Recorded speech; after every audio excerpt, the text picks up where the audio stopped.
Ini kalau diskusinya malah lebih ngeri. Wah, jadi di bawah 3% bagus ya? Bagus.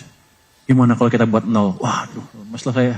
Belakangan ini kan memang merah terus ya Pak sampai dengan hari ini. Bahkan kalau pantau dari RTI sampai sekarang minus 3%. Bahkan sampai menyentuh titik terendah hari ini di 5.600. Kalau dari Pak Purbaya ini kan selama ini juga sudah sering bertemu ya dengan lembaga internasional maupun pemerintah maupun kayak IMF gitu. Yang berkali-kali disorot kan memang ini terkait dengan fiskal ya Pak. Boleh nggak Pak di-spill mungkin sedikit sebenarnya yang mereka paling khawatirkan itu bagian mananya sih Pak sampai akhirnya kemudian mungkin investor-investor ini pada lari keluar gitu. Maksudnya oke, Pak Purbaya udah pernah bilang kayak mereka menyoroti defisit misalnya, tapi kira-kira yang di-concernkan oleh mereka itu defisitnya apakah karena ada belanja-belanja yang ugal-ugalan atau apa, mungkin bisa dibagikan juga ke kita dan apa yang sekiranya sedang dilakukan oleh pemerintah untuk memperbaiki kepercayaan itu. Terima kasih Pak. Jadi saya juga agak bingung sebenarnya apa yang terjadi. Saya pernah lihat. Jadi kelihatannya kesan bahwa fiskal kurang baik pelaksanaannya. Apalagi kalau kita lihat data bulan Maret, seolah-olah defisitnya besar, 0,9 mereka kali 4, 3,6 artinya udah lepas dari 3% limit kan. Itu yang digambar-gemborkan. Jadi utamanya itu terus ditarik ke BGN dan lain-lain dan cari kelemahannya terus kan. Sehingga kira-kira mereka bilang fiskalnya jadi berantakan. Itu yang feed in ke pelemahan nilai tukar dan bursa saham. Dari situ mereka bilang bukan lembaganya ya. Jadi orang-orang bilang berarti ekonominya maret-maret nih, investor akan keluar. Karena apa? Karena lembaga pemerintah akan mendowngrade kita karena pelaksanaan misalnya nggak berantakan. Tapi waktu saya tanya kemarin ke lembaga pemerintah S&P, oh udah bagus, udah ini fiskalnya ini. Cuman gini Pak katanya, ada uncertainty di market, itu rupiah melemah sehingga mungkin fiskalnya terganggu. Jadi bolak-bolak ini dari sini nggak bukan sana, tapi lembaga pemerintahnya bilang rupiah yang mengganggu stabilitas. Termasuk nanti kesinambungan fiskal. Padahal awalnya dari fiskal ke sana kata mereka. Ketika fiskalnya bagus, cari yang sebelah situ. Jadi kalau saya itu adalah, saya pikir adalah miskonsepsi dari market atau analis yang menganggap kita menjalankan fiskal dengan jelek atau Pak Prabowo menjalankan kebijakan fiskal tidak hati-hati. Padahal Pak Prabowo clear banget. Defisit kita dia atur di bawah 3%. Tahun depan dia maunya 1,8%. Pak Presiden seperti itu, bahkan kita rayu-rayu sedikit lah, jangan lupa nanti kita masih perlu dorongan ke ekonomi. Ya lebih tinggi dari itu boleh sedikit. Jadi komitmen Pak Presiden untuk menjaga fiskal di bawah 3% amat kuat sekali. Jadi kita tidak menjalankan kebijakan fiskal yang tidak hati-hati. Kami tahu apa yang kami kerjakan. Harusnya kalau kita bereskan, sananya beres rupiahnya kan, karena mulainya dari sini. Tapi enggak, sekarang gara-gara rupiah bisa kejaga, bisa keganggu. Jadi terbolak-bolak terbolak-balik. Jadi emang ada sentimen negatif di pasar yang mesti kita perbaiki. Tapi yang bisa saya jelaskan adalah sekarang adalah fondasi ekonomi baik dari data itu ya. Kebijakan misalnya betul-betul terjaga dan kalau ada apa-apa kita bisa adjust, kita perbaiki. Kita betul-betul fleksibel untuk memastikan defisitnya di bawah 3% tanpa mengganggu perekonomian secara berkelebihan. Cuman kelemahan kita adalah apa?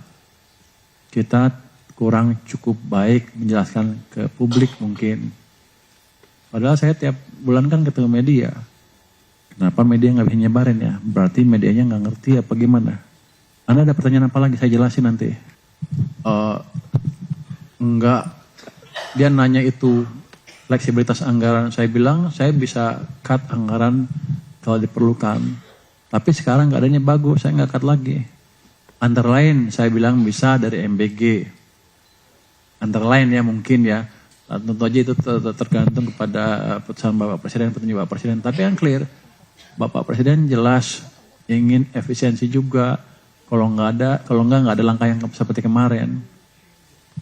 kepala MBG diganti segala macam. Itu kan jelas menunjukkan komitmen Bapak Presiden untuk menjaga belanja enggak sembarangan dan untuk menjaga fiskal defisitnya di bawah 3%. Dia komit kok. Ini kalau diskusinya malah lebih ngeri. Wah, jadi di bawah 3% bagus ya? Bagus. Gimana kalau kita buat 0? Waduh, masalah saya. Ya jangan dulu Pak, kita perlu stimulus ke perekonomian. Oh iya, boleh. Jadi beliau amat fleksibel dan mengerti juga kondisi fiskal. Nggak akan sembarangan. Ada pos lain yang bisa kita potong juga kalau kepepet. SNB juga saya bisa motong ini, saya motong ini kalau kepepet. Tapi saya nggak kepepet, saya masih punya uang banyak juga. Prima masih punya orang 500 triliun sekarang, 530 punya ya. 513 triliun, kaya dia. Jadi itu, ada miskonsepsi bahwa fiskal dijalankan cara serabutan karena menterinya nggak ngerti fiskal. Enggak, begitu kita tunjukin. Memang di awal di triwulan pertama akan seperti itu karena kita percepat belanjanya. Tapi setelah ini kan membaik. Tapi kita akan membaik semuanya diem. Ada nggak yang bilang kalau begini BFIS-nya paling 1,8? Nggak ada yang udah seperti itu kan.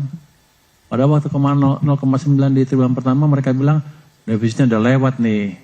Bisa 3,6 pasti jelek tuh anggarannya.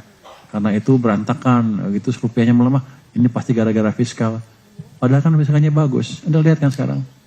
Itu yang mesti disebarkan ke masyarakat dan investor bahwa kondisi fiskal baik, kondisi ekonomi bagus. Kalau ada kelemahan nanti kita perbaikin, kita kasih stimulus lagi. Dan nanti memajukan pertumbuhan ekonomi dengan cara yang lain. Saya akan ketemu industri nanti, Apindo, untuk melihat ada nggak yang kita bisa bantu di perindustrian Indonesia. Kalau boleh lagi Pak. Kalau ini Pak sebagai pengawas dari Danantara ya Pak. Danantara kan ini juga menjadi salah satu yang disorot juga ya Pak. Menurut Bapak kritik dari mereka itu kira-kira apa sih yang bisa diperbaiki gitu sebagai pengawas mungkin melihat dari sisi pengawasannya?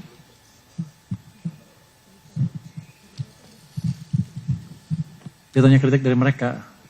Waktu SNB kesini nggak menanyakan Danantara secara spesifik.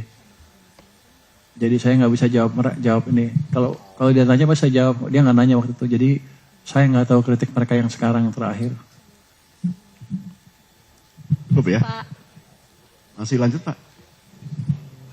Pepeng terakhir. Ini udah pulang belum? Udah Pak. Selamat. Lo jemput istri kemarin? Nah Pak? Kemarin ke Amerika jemput istri? Iya Pak. Oh, jalan-jalan ya? Ya dikit Pak. Pak Oh, ada... gara-gara Pepen rupiah melemah, dia beli dolar tuh. Untuk ke Amerika. Pak, ada 2 pertanyaan Pak. Yang pertama mengenai ini Pak, banyak aturan yang kan baru keluar Pak. Mengenai PPDHE, kemudian PP Tata Ekspor mineral strategis itu Pak. Sumber daya strategis. Mau nanya Pak, sama P2SK juga udah selesai. Itu kalau untuk P2SK dokumennya kenapa belum ada ya Pak untuk kita bisa lihat gitu Pak. Sebenarnya yang mau saya tanya sih lebih ke evaluasi yang diberikan kepada, maksudnya kan ada info bahwa di P2SK tersebut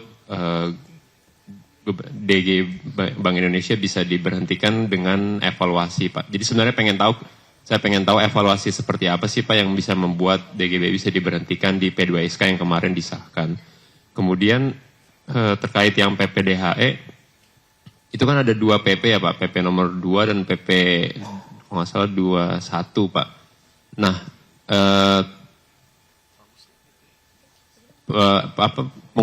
dari perusahaan itu katanya belum bisa menjalankan Pak meski udah 1 Juni karena belum ada basisnya itu yang di PP nomor 2 Pak yang jadi acuan utama yang di bulan Januari. Itu boleh dijelaskan nggak sih Pak kenapa belum ada? Karena mereka kan butuh juga untuk bisa menjadi untuk review kontraknya kemudian ke depan gitu Pak dengan klien-kliennya. Kemudian Pak mengenai yang tata ekspor juga belum, yang tata ekspor udah keluar ya Pak. Kemudian yang terakhir Pak mungkin terkait rumor juga nih Pak, Tapi boleh tahu nggak sih Pak sebenarnya posisi dari mungkin ketika diskusi dengan Pak Presiden gitu sebenarnya bagaimana sih posisi pemerintah terhadap Bank Indonesia gitu Pak? Apakah sudah dalam posisi yang ini adalah kerjasama yang sudah cukup positif gitu atau ada masih halangan gitu Pak atau masih ada hal yang dengan pemerintah ini belum cocok gitu Pak dalam mungkin di posisi terakhir karena rupiah makin melemah. Itu aja sih Pak. Terima kasih. Yang tentang peraturan mungkin belum difinalisasi ya. Nanti harus dikirim dulu ke Presiden, baru Anda bisa lihat itu setelah menjadi undang-undang. Ya. Kalau yang DHE, itu di BI kan itunya, ya. Bukan di kita lagi kan. Aturan detail di BI yang belum ada ya. Kalau nggak salah PP nomor 2-nya Pak yang harusnya keluar Januari, yang jadi rujukan di PP terakhir ini Pak. Jadi banyak di PP yang terakhir keluar justru merujuk ke PP nomor 2 yang lebih detail gitu Pak. Dan nomor 2-nya belum keluar, Pak Sekjen. Itu kan nomor 2 belum keluar. Iya belum ada bisa diakses ke publik. Belum bisa akses. Nanti kita kasih aksesnya deh. Coba di itulah, kasih ke media. Subscribe, share, like, and comment. Subscribe, share, like, and comment. Subscribe, share, like, and comment. Subscribe, share, like, and comment. Subscribe, share, like, and comment.